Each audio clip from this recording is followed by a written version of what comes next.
સુરતમાં હનુમાન જયંતીની ભવ્ય ઉજવણી કરવામાં આવી હતી। અટલ આશ્રમમાં હનુમાન જયંતીની ઉજવણી કરવામાં આવી હતી, જ્યાં 6000 કિલો બુંદીનો વિશાળ લાડુ તૈયાર કરાયો હતો। હનુમાનજીને આ વિશાળ લાડુનો ભોગ ધરાવવામાં આવશે।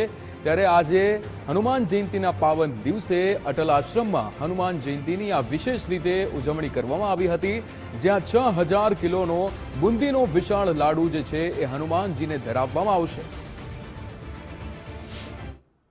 અટલ આશ્રમ હનુમાનજી મંદિર 1977 में હનુમાનજીની સ્થાપના થઈ અને આજે 50 વર્ષ પૂર્ણ થયા હોય।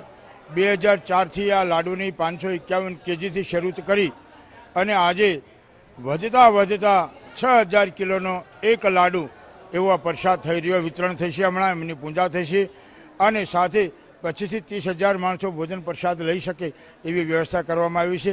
આપણે બધા ભાગ્યશાળી છીએ। રઘુકુળને ઋણી રાખનારા એવા હનુમાનજી મહારાજ વાનર હોવા છતાં ભગવાને એમને હૃદય લગાવ્યા। એવોની આજે જન્મ જયંતિ મનાવી રહ્યા હોય ત્યારે આપણે બધા સાથે મળીને એમના આશીર્વાદ પ્રાપ્ત કરીએ અને અટલ આશ્રમમાં હનુમાનજી મહારાજના લાડુનો પ્રસાદ લઈ પાવન થઈએ અને આપણે ભગવાન તંદુરસ્તી આપે એવી શુભકામનાઓ।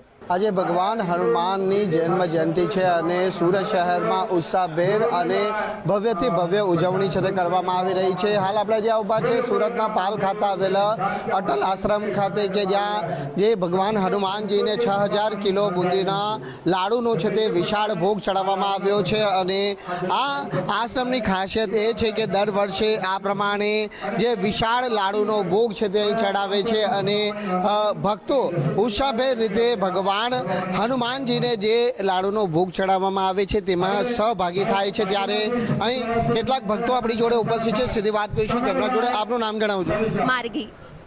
જણાવજો, આજે હનુમાન જયંતિ છે, કેટલું આ પાવન પર્વ આજે હનુમાન જયંતિ છે અને ખૂબ ભાગ્યશાળી દિવસ છે આજે, અને હું ખૂબ નસીબવાળી છું કે મારા દાદાએ મને અહીંયા આશીર્વાદ માટે બોલાવી છે।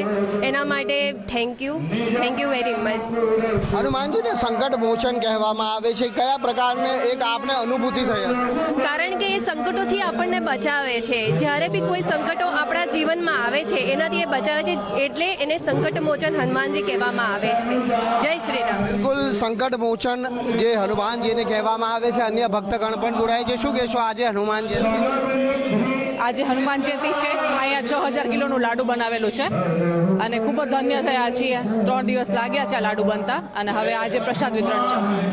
લોકો દરેક કષ્ટ પોતાના દૂર થાય તે માટે હનુમાનજીને પ્રાર્થના કરતા। હા, હનુમાનજી આપણા એક વેરી પાવરફુલ ડાયટી કે જે ખૂબ જ તાકાતવર છે અને ભૂત પિશાચ નિકટ નહીં આવે, એટલે એમનું તો ભક્તિ જરૂરી જ છે એને। બિલકુલ, અન્ય ભક્તગણ પણ છે, આપનું નામ જણાવો। મારું નામ અંજલિ હિતેશભાઈ ડોડિયા છે।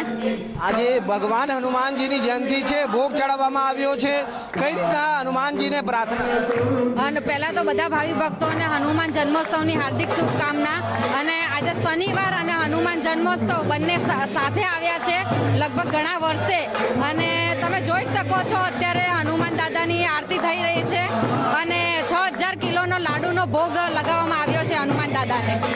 તો બિલકુલ વિશાળ જે ભોગ છે તે હાલ તૈયાર કરવામાં આવ્યો છે અને ભક્તો આ પોતાના જે યથાશક્તિ મુજબ છે તે અહીં પ્રસાદનો ભોગ છે તે ચડાવી રહ્યા છે। આજે વીર હનુમાનની જ્યારે જન્મ જયંતિ છે, હનુમાનજીને જે સંકટ મોચન કહેવામાં આવે છે, ત્યારે સૌ કોઈના દુઃખ દર્દ હનુમાનજી દૂર કરે તેવી પ્રાર્થના અને કામના સાથે આજે સુરતમાં ભાવિક ભક્તો દ્વારા હનુમાનજીની જન્મ જયંતિની ઉત્સાહભેર રીતે ઉજવણી કરવામાં આવી રહી છે। કેમેરામેન દેવાંગ રાણા સાથે રાકેશ બ્રહ્મભટ્ટ, ગુજરાત ફર્સ્ટ।